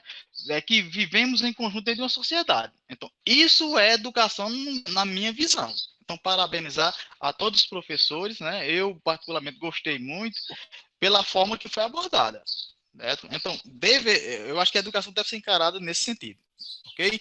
Então, parabéns mais uma vez. Então, levando aqui para o tema em que eu fui convidado a fazer algumas ponderações, que é os impactos, né, da pandemia na educação. Então, eu, como professor de língua, eu peguei esse tema e aí eu vi uma palavra-chave que, antes de começar as minhas ponderações, há necessidade que o público em que está participando, ele tenha o conhecimento qual é a direção que eu vou dar a essa palavra impactos. Porque, geralmente, quando se fala impactos, já vem logo à nossa mente fatores negativos. Então, eu pesquisei aqui o sentido da palavra no dicionário online da língua portuguesa, e aí ela tem o sentido impacto como abalo, comoção, que seria exatamente, ao meu ver, esse olhar negativo da palavra impacto, porque quando se fala impacto da pandemia na educação, aí talvez venha na mente dos que aqui estão e de outras pessoas, que é exatamente o fator negativo que essa pandemia está causando na educação. Certo? Eu encontrei também outro sentido da palavra impacto como resultado, consequência e efeito. E eu quero que os que aqui participam tenham um entendimento dessa palavra como exatamente resultado, consequência e efeito. Ou seja, generalizado, que pode indicar os efeitos positivos e os efeitos negativos que essa pandemia vem causar na educação. Porque eu percebo, quero deixar bem claro que essa é a minha lente, é o óculos que eu estou olhando, porque determinados temas e conhecimentos que são trazidos à discussão no meio social, eles podem ser vistos de diversas lentes, né? E eu quero deixar bem claro aqui que o que eu vou ponderar não pode ser fatores positivos e negativos ao meu olhar, mas pode ser fatores negativos ao olhar de outras pessoas. E no discurso, e no debate democrático, isso é de grande valia. Porque, ao meu ver, as verdades elas vão prevalecer de acordo com o olhar de cada um, de acordo com a cultura de cada um, de acordo com o processo histórico, o processo histórico e social que acontece, que vai passando em gerações e gerações, e de acordo com a cultura de cada um. Então, eu não quero ser aqui o dono da verdade, as ponderações que eu vou colocar aqui, não é que todo mundo vai bater palma. Claro que vai haver as críticas e alguém vai não concordar com o que eu estou dizendo aqui, mas é a visão que eu estou vendo, certo? Então, consequências e efeitos dessa pandemia na educação, eu posso já citar aqui da discussão que nós já tivemos apresentado pelos professores. Porque eu vou usar como experiência, a minha experiência como professor, a minha experiência que eu vivi em 12, 13 escolas que eu passei. Eu vou contar a partir da experiência que eu tive como aluno, que estou tendo como aluno, que ainda hoje eu sou aluno, faço o curso de Direito na UFCR do Campo de Souza, e aí eu vou contar exatamente esse paralelo. A grande mudança que eu já vi foi exatamente nessa live de hoje, pelos professores. Não sei se isso é costumeiro, e acredito, quem poderia falar melhor seria os alunos, seria costumeiro a forma de abordagem do diverso conteúdo. Porque se não for, aí já é um grande impacto que a gente já vê de forma positiva. Que a pandemia, bastou vir a pandemia, a gente ter que passar por essa problemática toda que estamos passando da pandemia, para que os professores revessem a forma de ministrar os conhecimentos. Eu trato sempre com conhecimento, porque o conteúdo é uma forma que eu vou utilizar apenas para levar o conhecimento.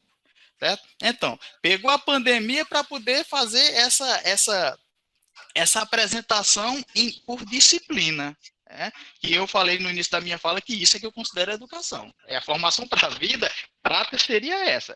Todo o conteúdo, por exemplo, de matemática, por exemplo, de biologia, química, física, português ou inglês, linguagem em si, é uma forma que eu vou aprender na escola para poder utilizar no meu dia a dia.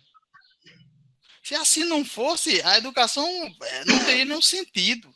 E o que eu vejo com as minhas experiências de aluno, professor e pais é que, geralmente, a educação é tratada dessa forma. Vamos explanar conteúdos, né? O aluno entende que é para fazer uma prova passar de ano. Porque se pegar aqui, por exemplo, conteúdos que foi mencionado, que foi ministrado lá no primeiro ano médio, perguntar a um aluno do terceiro ano, pouquíssimo vão lembrar daqueles assuntos que foram ministrados lá.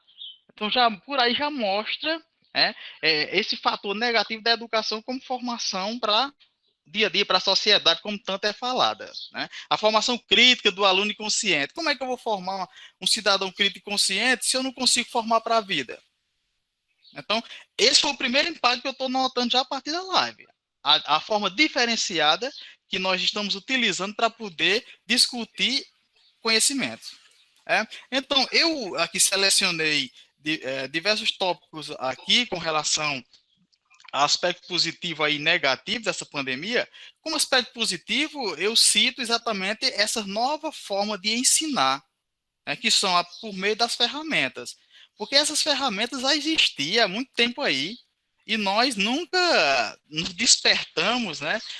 Talvez até por uma falta de vamos dizer assim, de incentivo das repartições para participar de formação continuada, porque diz que o professor tem que participar de diversas formação continuada. Só que aí, quem é que vai dar essa formação continuada? Quem é que vai incentivar? Aí fica a critério do professor, o professor correndo praticamente para 2, 3 escolas para manter a sobrevivência, e aí não consegue fazer essa formação continuada. E essas ferramentas já existiam.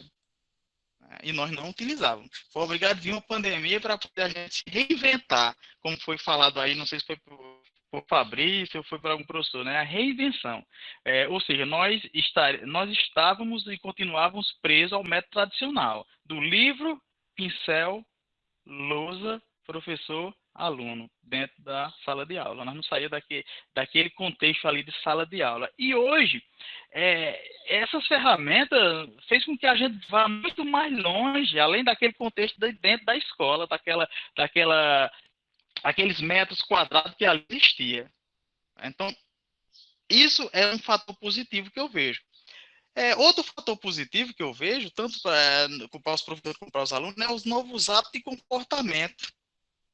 Porque aí, como professor, quer dizer, sobrecarregou mais a gente, eu vejo por essa forma, já falando como professor, porque aí você vai ter que fazer uma seleção de conteúdos que esteja em conexão com o momento que nós estamos vivendo. Geralmente, estamos mais fazendo essas abordagens, né, como uma forma de conscientização. E aí temos o quê? Temos a hora marcada de entrar na sala, temos horas marcadas para poder fazer essas atividades para entregar.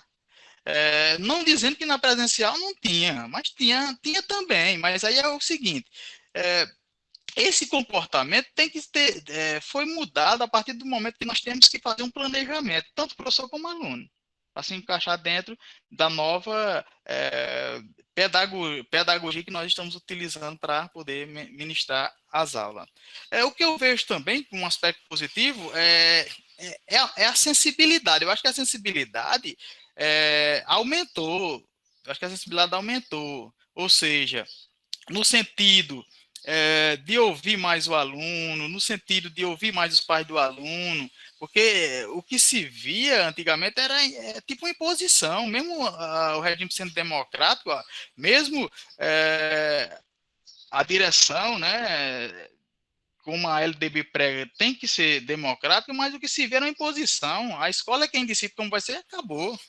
Então não tinha sensibilidade. E que eu acho que é muito interessante para que a coisa venha a fluir, é que existe essa sensibilidade, essa troca de ideias. Agora tem que ser uma troca de ideia prática, e não apenas teórica na fala, em que eu falo uma forma e ajo de outra. Então eu acho que houve uma sensibilidade, até por parte dos professores, porque antigamente, antigamente não, na presencial,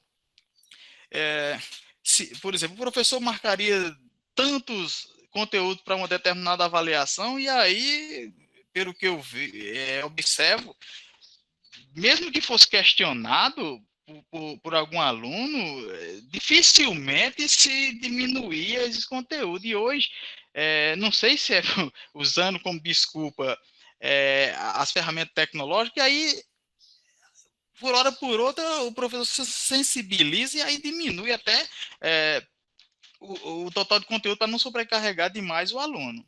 Porque eu acredito que a educação tem que ter um equilíbrio entre quantidade e qualidade. Não adianta eu ter 1000 aulas no dia se o aluno ele não vai ter cabeça, ele não vai ter energia para poder sugar aquela quantidade de conteúdo que foi explanado. Né? Então, tem que ter esse equilíbrio entre quantidade e qualidade. E prevalecendo o que? A qualidade. A LDB é clara quando ela fala de avaliação, que os aspectos qualitativos têm que prevalecer sobre os quantitativos. Embora isso está lá na teoria, porque na prática dificilmente a gente consegue fazer essas abordagens. Porque nós vivemos seguindo, passa época e sai época, e nós na maioria das vezes, a gente ensina como nos ensinaram. E Paulo Freire, ele mesmo fala, eu não gosto muito da pedagogia dele, mas isso é um ponto que eu gosto, é que ele diz que o aluno ele tem que aprender tocando. Né? Ele tem que tocar, ele tem que ter acesso às coisas, ele tem que dar nome às coisas no meio social, para que haja essa formação consciente e crítica no meio social, para a vivência no meio social. Então, como é que eu vou querer formar o aluno para que ele viva no meio social de forma bem, se eu estou lá ministrando conteúdo com objetivo, ou não esclarecendo esses objetivos, que seria para isso? E o aluno tem em mente que é para fazer prova, que é para passar em vestibular, que é para passar em Enem. Vivência para a vida também inclui profissão, também inclui Enem, porque eu preciso ir para a universidade quando eu quero ter uma profissão formal.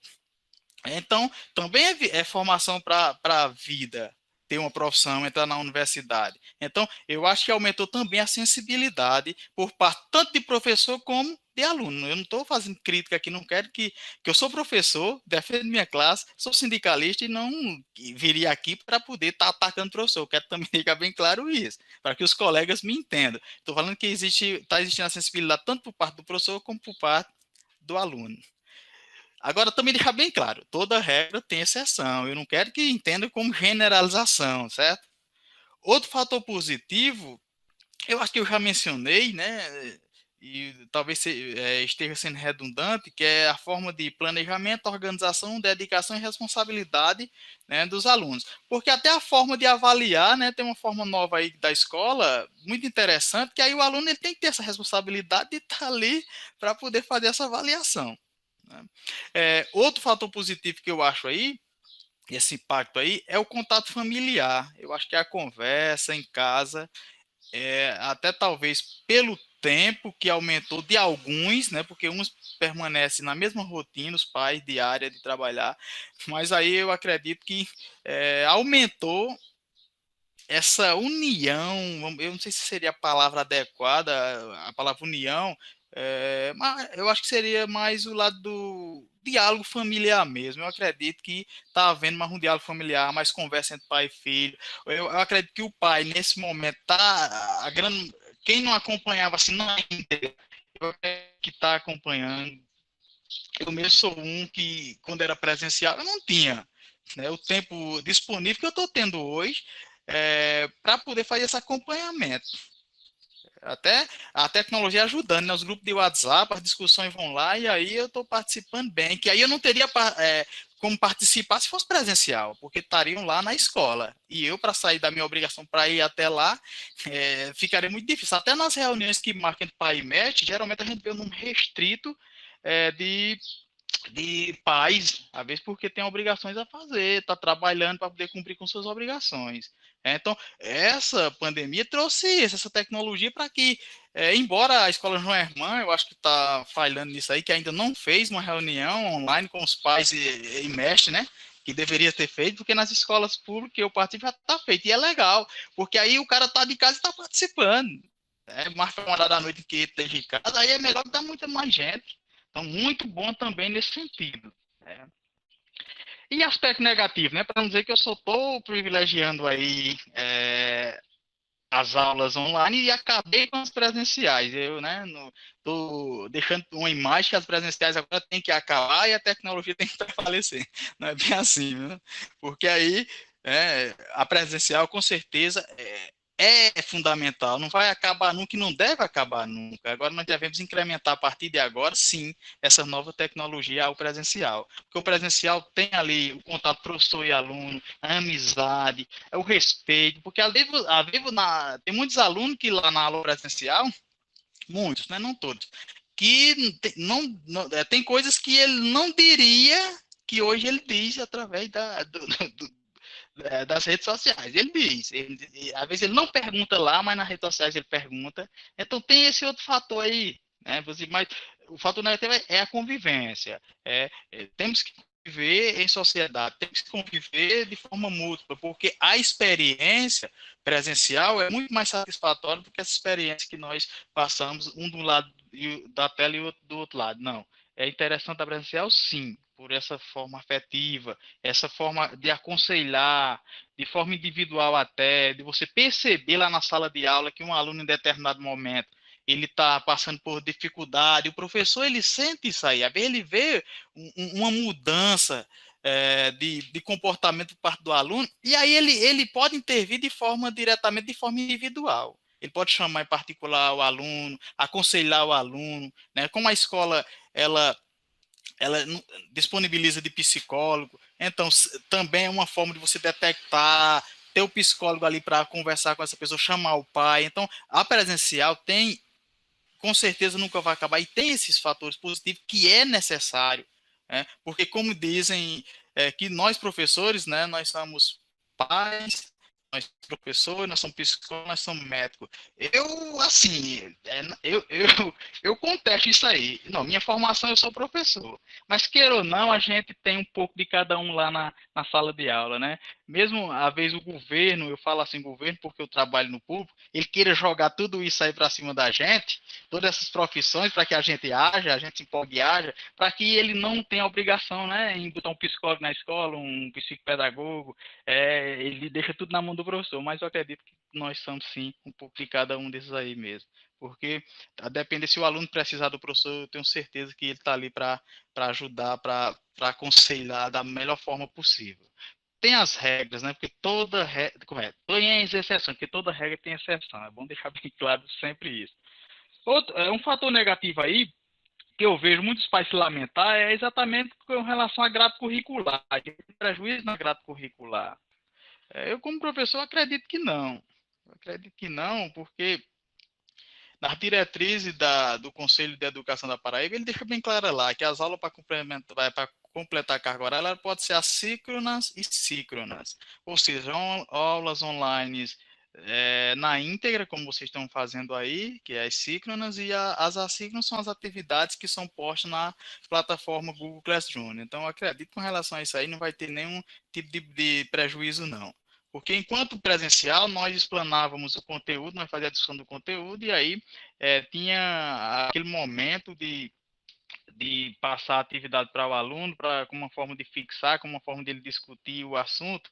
E aí hoje o que eu vejo aí no Joemã é que tem as aulas online, e aí depois, né, eles postam as atividades lá na plataforma Classroom, que seria as atividades feitas em sala de aula, e hoje não está sendo feita geralmente na sala online, né? Com exceções, sempre batendo nessa tecla, que às vezes pode ter professor que na aula online mesmo ele também passa algum tipo de atividade, para poder focalizar mais o conteúdo, né, para dar mais uma reforçada aí nas discussões dos conhecimentos. Outro fator negativo, a falta de domínio das ferramentas por parte dos envolvidos. Quando disse, vamos lá agora para a aula online, mas primeiro não se cuidaram de dizer, professores e alunos, nós vamos contratar uma empresa aí para poder capacitar vocês, para que vocês utilizem da forma melhor possível as ferramentas, né? Eu falo isso no órgão, o órgão público teve, pode ser alguém que tem aí do Estado, e teve, mas teve mesmo que não teve, só para dizer que teve, na correria maior do mundo, e não explicou praticamente nada, só por cima mesmo, e aí é você que se vira, o professor que se vire. E ainda no privado aí, pelo que eu vejo, ainda tem, além de ter a cobrança aí do pessoal da escola, ainda tem dos pais. Porque às vezes o pai ele não entende que a dificuldade que o professor tem, nós nunca passamos por esse momento de usar a ferramenta tecnológica, mesmo já existindo, como eu já falei no início da minha fala, até por falta de incentivo. E aí não tiveram essa sensibilidade de dar um curso de formação para quem entender essas ferramentas. Eu mesmo, como professor, eu postei uma atividade e aí eu não sabia aonde era que eu ia fazer a correção dessa atividade, né? Eu gosto sempre de dizer, e citar como exemplo que eu passo. Eu passo a atividade e agora, onde é que eu corrijo essa atividade? E aí eu fui ter que pesquisar para ver como entrar lá e fazer as correções e devolver para o aluno. Então, é mais uma forma de aprendizagem. E o fator negativo é exatamente isso. Deveria ter uma formação. Porque, às vezes, o aluno também, a maioria da vez, ele tem dificuldade. Por mais que a gente pensava no início que o domínio dos alunos, dos jovens, né, com a tecnologia era essencial, está mostrando agora que não é bem assim. Eles podem utilizar de forma essencial e fundamental o WhatsApp, mas quando passa para determinadas outras, o WhatsApp, o Instagram, esse tipo de rede social, eles dominam bem, mas tem outras ferramentas que nós estamos utilizando hoje que há dificuldade em algum aluno. Outra coisa que eu vejo é exatamente que é cobrado, que eu vejo o Fabrício cobrando, que às vezes os alunos entram na sala e aí deixa lá e não assiste bem as aulas, né? Aí, eu acredito que é um fator negativo que o aluno ele pode fazer isso. Ele pode ligar, entrar na sala e aí dormir, deixar aqui, não botar para apresentar aqui, ligar a câmera, né? Desliga o celular e dormir. É um fator negativo? Mas aí eu vejo o esforço da escola, aí cabe a colaboração de nós pais, de estar acompanhando, de estar olhando se o filho está participando. E outra coisa, mas isso também acontecia na presencial, o cara está de corpo presente na aula, né? Ele não está sugando nada, não está aprendendo nada, se a gente for fazer essa comparação. É um fator negativo, mas que seja. Agora, eu acho que cabe mais hoje a responsabilidade dos pais que estão em casa, ou que esteja em casa, ou que estiver trabalhando, né? Sempre estar conversando com o filho, não impondo, porque não adianta impor, ninguém impõe nada a ninguém hoje, no dia que nós estamos hoje. Você pode dizer, tem que ser assim, e o seu filho vai dizer, não, tem não. Aí quando você vira as coisas, ele faz totalmente o contrário. Eu acredito que é interessante a conversa, você tentar mostrar a importância, o fator econômico que está sendo utilizado, paga mensalidade, compra livro, né, para ele, tentar mostrar e fazer com que ele se toque, a situação e passe a assistir a aula.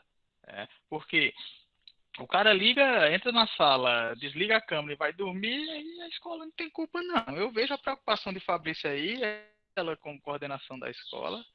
Acho que a diretora também tem essa preocupação, mas eu acredito que quando a gente vai deixar lá na escola e entrega lá, e tá lá os cuidados da escola, aí tudo bem, lá e cobra lá por lá mesmo, e aí avisa ao pai, que não está acontecendo isso.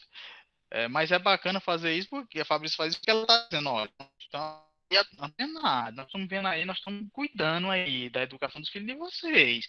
Ó, o que está acontecendo é isso aqui. Então, já para dar um alerta ao pai. Certo? Então eu acho que é isso. Não, já fui longe demais, eu pensava 10 minutos, acho que eu já fui bem 25 minutos aí, já fui longe demais e aí era isso. Tem um fator positivo, tem um fator negativo, não pode faltar o equilíbrio entre quantidade e qualidade, porque nós como profissionais da educação sabemos, não adianta encher o aluno do que ele não está assimilando. Você pode passar uma aula metendo conteúdo lá, mas se o aluno não está conseguindo acompanhar, ele não tem um gravador na mente. Eu costumo dizer isso aos meus alunos. Vocês não têm um gravador na mente em que o professor fala 1 hora e você acumula, grava tudo aquilo. Não existe isso não. E mais do que tudo, tem que praticar, né? É a prática que vai fazer com que o cara se torne proficiente em determinados conhecimentos. Então não é apenas a presença do professor. E nós não ensinamos nada a ninguém, é bom deixar bem claro isso. Estamos apenas no conhecimento, nós apenas direcionamos, nós apenas opinamos como o cara deve seguir. E aí ele é quem vai tomar a dianteira e vai ver por onde ele vai querer seguir. Então não adianta imposição, não. Então era isso, para não se estender muito.